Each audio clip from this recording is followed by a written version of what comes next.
नमस्कार दर्शकों, प्रेरणा के स्रोत में आप सभी का स्वागत है। इन दिनों हम अंतर्राष्ट्रीय महिला दिवस सप्ताह मना रहे हैं, जहां पिछली कुछ कड़ियों में कुछ ऐसी महिला उद्यम कर्मियों से मिले हैं, जिन्होंने अपने बलबूते पे खुद को खड़ा किया और आज हम सभी के लिए प्रेरणा की एक स्रोत बनी है। इसी कड़ी में हमसे आज जुड़ने आ रही हैं डॉक्टर रश्मि सोनी। डॉक्टर सोनी शिक्षा के क्षेत्र में एक अभूतपूर्व काम कर रही हैं। इसके अलावा वो एक मानसिक स्वास्थ्य कर्मी भी हैं। जिन दिनों हम सभी कोविड जैसी महामारी से जूझ रहे थे, परेशान हो रहे थे, उन दिनों रश्मि जी ने काउंसलिंग करके लोगों की मदद की, समाज की मदद की और आज भी वो अपनी काउंसलिंग के ज़रिए लोगों की मदद करती हैं। तो आइए मिलते हैं रश्मि सोनी जी से और जानते हैं उनके विचार। प्रेरणा के स्रोत में बहुत-बहुत स्वागत है रश्मि जी। हाँ जी, नमस्कार। नमस्कार रश्मि जी। प्रेरणा के स्रोत में बहुत-बहुत स्वागत है आपका। नमस्कार। रश्मि जी मैं दर्शकों को बताना चाहती हूँ कि ये हमें लखनऊ से जॉइन कर रही हैं और ये महिला मानसिक स्वास्थ्य और बच्चों के लिए बहुत अच्छा काम कर रही हैं। तो आइए मिलते हैं रश्मि जी से और उन्हीं से जानते हैं उनके बारे में। जी, बहुत-बहुत धन्यवाद और आज इस कार्यक्रम में जुड़ने के लिए मैं बहुत आभारी हूँ और मुझे बहुत खुशी है। मैं डॉक्टर रश्मि सोनी, मैं लखनऊ से हूँ और मैं पिछले 20 सालों से मैं associate professor a, department of education और एक एफ़िलिएटेड कॉलेज लखनऊ यूनिवर्सिटी में कार्यरत हूँ। और इसके साथ-साथ ही मैं एक प्रोफ़ेशनल काउंसलिंग साइकोलॉजिस्ट भी हूँ और मैं अपना एक क्लिनिक भी चलाती हूँ, काउंसलिंग सेशंस देती हूँ एंड उसके साथ-साथ I am also a personality development trainer, a life skill coach, mindfulness practitioner. तो कुछ ये है कि कुछ बड़ों के, बच्चों के और सभी के जो है कुछ काउंसलिंग सेशंस हम लेते हैं, कुछ ट्रेनिंग प्रोग्राम्स करते हैं, वर्कशॉप्स करते हैं पर्सनैलिटी डेवलपमेंट में। तो ये कुछ बहुत छोटा-सा अपने बारे में बताया बट रश्मि जी बहुत अच्छा काम कर रही हैं। जैसे मैंने कहा कि मानसिक स्वास्थ्य के लिए और अभी कोविड के ड्यूरेशन में इन्होंने बहुत अच्छा काम किया अपना हेल्पलाइन रन करने के लिए। सो मैम उस बारे में कुछ बताइए कि जी। आपका क्या था वो प्रोजेक्ट? जी, अभी इस महामारी के दौरान पिछले वर्ष मार्च मंथ में मुझे जो है यूपी गवर्नमेंट और यूनिसेफ की तरफ से कोविड 19 के लिए मेंटल हेल्थ वॉरियर के रूप में मुझे अपॉइंट किया गया और मुझे आप यूपी के कई सारे जिले मेरे अंतर्गत मुझे दिए गए जिसके में मानसिक स्वास्थ्य की काउंसलिंग टेलीफ़ोन से काउंसलिंग जो है उसकी ज़िम्मेदारी दी गई। और इसके साथ-साथ अभी पिछले 3-4 महीनों से मुझे यूपी पुलिस और यूपी गवर्नमेंट की तरफ से जो वुमेन पावर हेल्पलाइन है 1090 उसमें भी जो है एज़ काउंसलर नियुक्त किया गया है, जिसके अंतर्गत मैं domestic violence, child abuse, rape cases ऐसे विक्टिम्स की मैं फ़ोन के द्वारा काउंसलिंग करती हूँ। इसके साथ-साथ पुलिस की ट्रेनिंग है, सेंसिटिविटी ट्रेनिंग है, तो या महिला आयोग में जो ये ट्रेनिंग्स होती हैं, प्रोग्राम्स होते हैं, जो कम्युनिटी वर्कर्स हैं, उनकी ट्रेनिंग है, तो ये भी मुझे जो है ज़िम्मेदारी दी गई है। तो ये सारा काम जो है कोविड के दौरान मुझे जो है यूनिसेफ और यूपी गवर्नमेंट की तरफ से मुझे दिया गया। तो मुझे बहुत खुशी है कि मैं कुछ समाज को इस दौरान जो है मैंने बहुत सारे काउंसलिंग करी, बच्चों की करी, बुजुर्गों की करी, तो अगर किसी भी तरीके से किसी को भी हेल्प पहुँचा पाए, तो मुझे इस बात की बहुत खुशी है। जी, बहुत बढ़िया, धन्यवाद। इसीलिए तो आप हमारे लिए प्रेरणा का स्रोत हैं रश्मि जी। थोड़ा-सा इस एक्सपीरियंस के बारे में बताइए कि क्या लोग उनके मन में क्या शंकाएँ थी? कैसे आपको वो रीच आउट करते हैं और क्या आपका एक्सपीरियंस रहा वहाँ? पिछले साल जब ये महामारी और लॉकडाउन जब आपका शुरू हुआ, तो उस दौरान जो है ये उत्तर प्रदेश सरकार और यूनिसेफ का कंबाइंड प्रोजेक्ट था कि हम पूरे उत्तर प्रदेश जिले में इस तरीके से कुछ counsellors, mental health counsellors, psychologist नियुक्त किए जाएँगे, जो इस महामारी के दौरान जो बढ़ते हुए जो मानसिक स्वास्थ्य के जो प्रकरण थे या जो केसेस सामने आ रहे थे क्योंकि लोग बहुत घबरा गए थे, हम सब जानते हैं। लॉकडाउन हो गया, हम सबको घरों में अपने बंद रहना पड़ गया, बच्चों को, बड़ों को, सबकी लाइफ में बिल्कुल जैसे एक एक एक अचानक से एक बदलाव आ गया और बहुत ही नेगेटिव बदलाव था, तो लोग उसको स्वीकार नहीं कर पा रहे थे। तो बहुत सारे केसेस सुइसाइडल केसेस भी आने लगे। अच्छा कोविड के पेशेंट्स जो थे, उनमें ये देखा जाने लगा कि वो बहुत ही ज़्यादा मानसिक रूप से घबराए हुए थे, परेशान थे, डिप्रेशन में जा रहे थे और सुइसाइड केसेस सामने आने लगे। तो ये सारा देखते हुए ये देखा गया कि हम पूरे उत्तर प्रदेश में इस तरीके से कुछ काउंसलर्स नियुक्त कर दें, जो हमारे इस तरीके के पेशेंट्स जो केसेज़ आते हैं, उनको टेलीफ़ोन द्वारा जो है काउंसलिंग प्रोवाइड करेंगे। तो उसी सिलसिले में या उसी प्रकरण में मैं ये कहना चाहूँगी कि उसी में हमको ये ईश्वर की बड़ी दया थी और उन्होंने मेरा भी नाम जो है सामने आया और मुझे एज़ काउंसलर नियुक्त किया गया। तो अब इसमें केसेज़ जो आए जब हम लोग का इस तरीके से चला कि एज़ मेंटल हेल्थ काउंसलर हम लोगों के नंबर्स जो थे वो वहाँ न्यूज़पेपर्स में, सोशल मीडिया पे हाइलाइट फ्लैश होने लगे। तो लोगों को जब ये पता चला अच्छा ये मानसिक स्वास्थ्य काउंसलर हैं और इनको इनको हम लोग कभी भी अप्रोच कर सकते हैं क्योंकि हमारे नंबर्स फ्लैश हो चुके थे। जगह-जगह कोविड क्वारंटाइन सेंटर्स में हमारे नंबर लग चुके थे। तो वहाँ पे लोगों ने जब वो नंबर देखे तो उन्होंने नंबर मिलाने शुरू किए, फिर फ़ोन कॉल्स आने लगे। हम लोग को प्रॉपर रिपोर्टिंग करनी पड़ती थी और हमें रिपोर्ट करना पड़ता था कि आज इतने केसेस आए, ये केस आया, हमने क्या किया, क्या केस था। तो इस तरीके से कॉन्फिडेंशियलिटी को मेंटेन करते हुए हम लोगों को केसेस रिपोर्ट करने पड़े। अब केसेस जो आ रहे थे तो हम लोगों को 2 प्रकार से काउंसलिंग करनी पड़ी इसमें। एक तो था कि जो ऑलरेडी कोविड पॉज़िटिव पेशेंट्स थे, जो क्वारंटाइन सेंटर्स में थे ऐसे जिलों में, तो उनके हम लोगों को लिस्ट मिलती थी सरकार की तरफ से कि आपको इन लोगों की काउंसलिंग करनी है। तो खुशी मुझे इस बात की है कि इस दौरान हमारे समाज में मेंटल हेल्थ अवेयरनेस बहुत तेज़ी से जागृत हुई। इससे पहले मानसिक स्वास्थ्य पर कोई कोई बात नहीं करना चाहता था। What is mental health? लोग कहते थे क्या हम पागल हैं जो काउंसलिंग की ज़रूरत है? हम पागल हैं तो ये बहुत बड़ा स्टिग्मा है हमारे समाज में।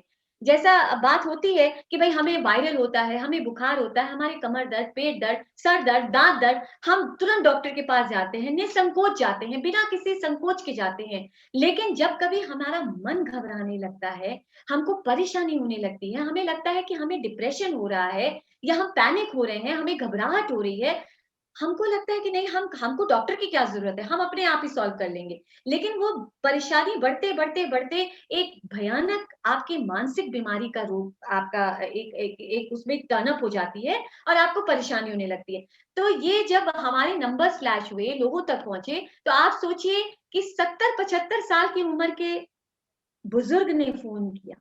और क्या फ़ोन करके कह रहे हैं, "मैडम हम बहुत दुखी हैं।" मैंने कहा मैं ये छोटी-सी स्टोरी आपसे शेयर कर रही हूँ। उन्होंने कहा कि मैं बहुत दुखी हूँ। मैंने कहा क्या बात है बाबा आप बताइए क्यों परेशान हैं आप? नहीं बिटिया बहुत दुखी हैं, अब देखो ये का महामारी फैल गई है और हमारे बच्चे जो हैं सब दूर-दूर हैं और हम किसी से मिल नहीं पा रहे हैं और हमारी पत्नी है वो भी बीमार रहती हैं। हम कहीं ना जा सक रहे हैं, ना आ सक रहे हैं। हमको कोई मेडिकल सुविधा मतलब उनको कोई जो है दवाई-दारू देने वाला कोई नहीं है। तो हम बहुत परेशान हैं। दूसरा हम सुबह जात रही, हम चलत रही, हम जाके अपना मतलब ये था कि घूम लेते थे, हम 4 लोगों से मिल लेते थे। अब हम का करी घर में बैठ के बिटिया हम बहुत परेशान, बहुत दुखी। अरे ही वाज़ साउंडिंग सो मतलब डिप्रेस्ड एंड इतना परेशान, घबराए हुए थे। फिर तब उनकी जब काउंसलिंग हुई, जब उनको बिल्कुल उनके लेवल पे जाके, उनके साथ जुड़कर कनेक्ट होके जब उनसे बात हुई कि बाबा सबके साथ ऐसा हो रहा है, बच्चे, बूढ़े सब परेशान हैं। आप एक काम कर सकते हैं कि आप अपने घर परिवार से, अपने लोगों से, बेटे से, बहू से, पोते-पोतियों से आप फ़ोन पे ज़्यादा से ज़्यादा बात किया करो। फिर मैंने सोचिए उनके बेटे का नंबर उनसे माँगा। बड़ी मुश्किल से उन्होंने धीरे-धीरे करके अपना नंबर दिया। मैंने उनके बेटे से बात करी और उनको कॉन्फ्रेंसिंग में लेके ये मुझे अच्छी तरह ये केस याद है। मैंने ऐड करके दोनों बेटे और पिता का बात कराई। मैंने उन बेटे से रिक्वेस्ट करी कि भई आप उनसे बात करते रहा करिए, वो अकेला महसूस कर रहे हैं। तो जैसे एक ये केस था, फिर आप सोचिए कि कोविड रिलेटेड ही नहीं, जनरल केसेस भी आए। जैसे किसी माँ को पता चला अच्छा ऐसा भी कोई नंबर है, उन्होंने फ़ोन मिला दिया, उन्होंने कहा हमारी बेटी जो है अभी तक बहुत अच्छा करती थी, बड़ा अच्छा-अच्छा मार्क्स लाती थी, अचानक जो है उसके मार्क्स कम आने लग गए हैं, वो बड़ा परेशान रहती है, खोई-खोई सी रहती है, बात नहीं करती है, खाना नहीं खाती है। It was a general mental problem of a child, of a teenager जो अचानक से कुछ किसी बात से, किसी प्रॉब्लम से, रिलेशनशिप प्रॉब्लम से वो ग्रसित थी। तो देन आई काउंसल्ड हर।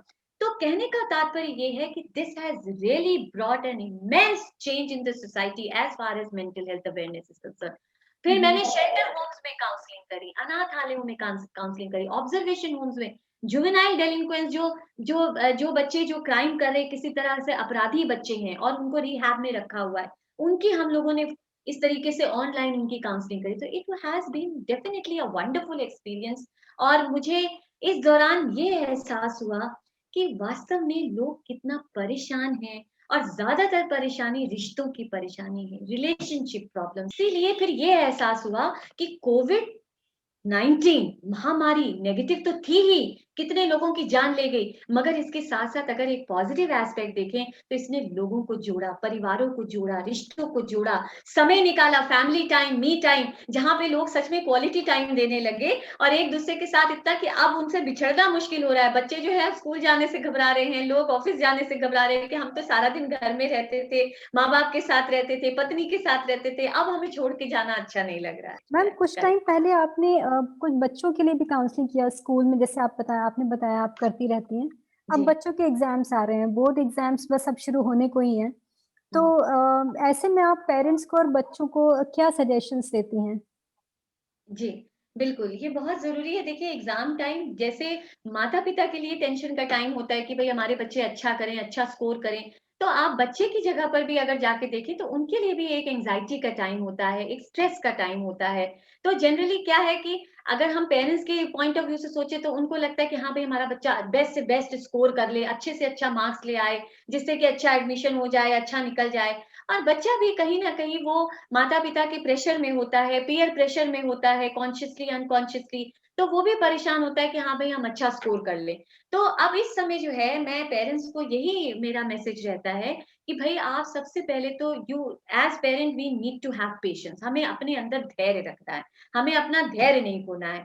क्योंकि बच्चा अगर पढ़ नहीं रहा है या किसी वजह से उसका कंसंट्रेशन फोकस नहीं बन रहा है, तो आपको उसको डाँटना फटकारना नहीं है, उसको समझना है कि भई कोई ना कोई परेशानी है, जिसकी वजह से वो अपना कोप अप नहीं कर पा रहा है या कंसंट्रेशन नहीं कर पा रहा है, तो उसके साथ माता-पिता को बैठना बहुत ज़रूरी है और बात करना बहुत ज़रूरी है और सबसे इम्पोर्टेंट पॉइंट है, मैं आपके इस प्रोग्राम के माध्यम से अगर मैं पेरेंट्स तक पहुँच पाऊँ, तो मेरे लिए बहुत खुशी की बात होगी। मैं ये कहना चाहती हूँ हर एक पेरेंट से, give your child permission to express his or her emotions, that is very important.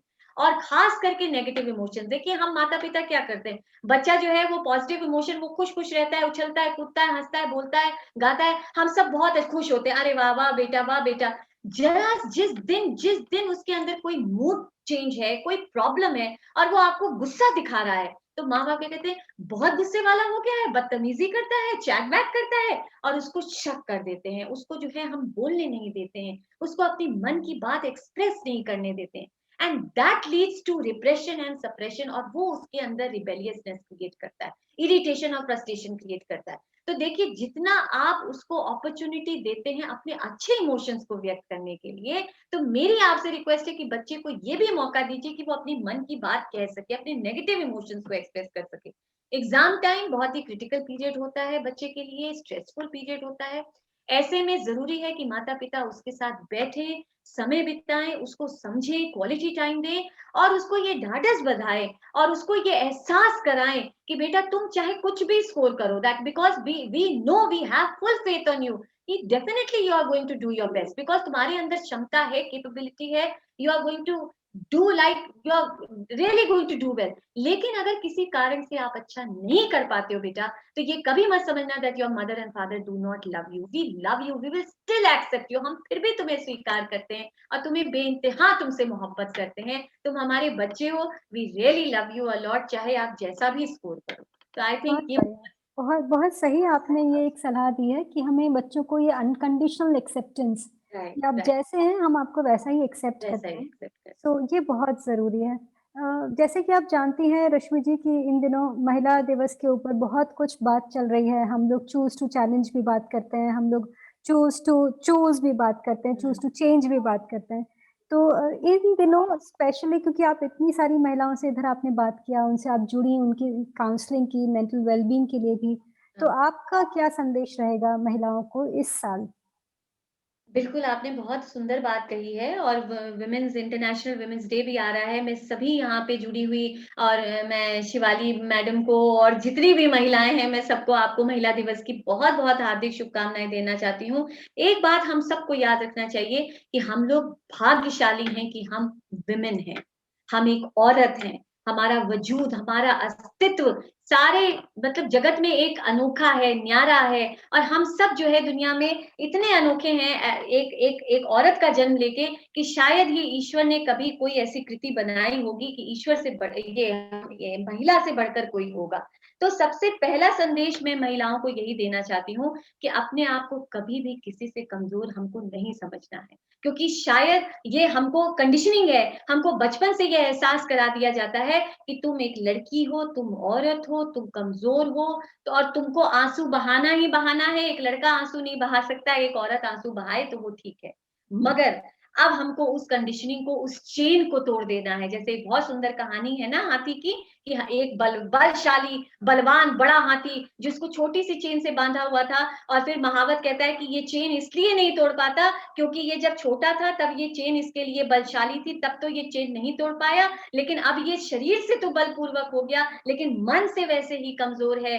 मन में इसने विश्वास कर रखा है कि मैं ये चेन नहीं तोड़ सकता, इसलिए वो चेन नहीं तोड़ पाता। तो कहीं न कहीं हम बच्चियाँ, हम महिलाएँ, हमारे घर में पल रही लड़कियाँ, हम लोग ये विश्वास हम लोग को करवा दिया जाता है, कंडीशनिंग कर दी जाती है कि तुम कमज़ोर हो और तुम किसी के अंडर में ही जो खुश रह सकती हो, क्योंकि तुम्हारे ऊपर जब एक सुरक्षा कवच होगा एक पुरुष का, तभी तुम सुखी रह सकती हो। तो इस चेन से हम लोगों को निकलना है। तो मैं बस यही एक संदेश देती हूँ कि हम महिला सशक्तिकरण की बात करते हैं, मगर ज़रूरत आज है पुरुष सशक्तिकरण की।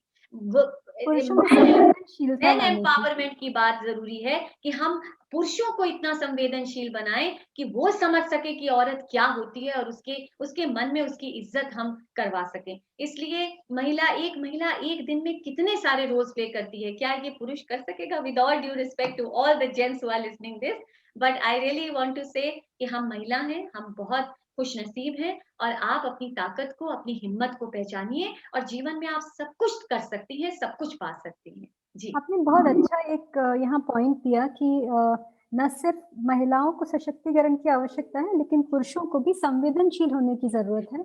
और जैसे कहिए कि महिलाएँ ही सब कुछ करती हैं, पुरुष भी बहुत से रोल्स प्ले करते हैं, लेकिन हुँ, हम लोग को साथ मिल के चलना है आगे। इसलिए करेक्ट, ज़रूरी है कि दोनों लोग एक-दूसरे को समझते हुए, बिल्कुल। अपनी-अपनी कमियाँ और अपनी-अपनी ताकतें पहचानते हुए आगे बढ़ें, तो वो एक अच्छा समाज, एक बैलेंस्ड सोसाइटी, कम्युनिटी हम बिल्ड कर सकते हैं साथ मिलके। बिल्कुल, अ, प्रकृति तो तभी चलेगी ना जब दोनों होंगे, दो बिना एक के तो चल ही नहीं सकती प्रकृति, इसलिए हम दोनों को समझकर बैलेंस बनाना है, महिलाओं को भी और पुरुषों को भी। जी, बहुत बढ़िया।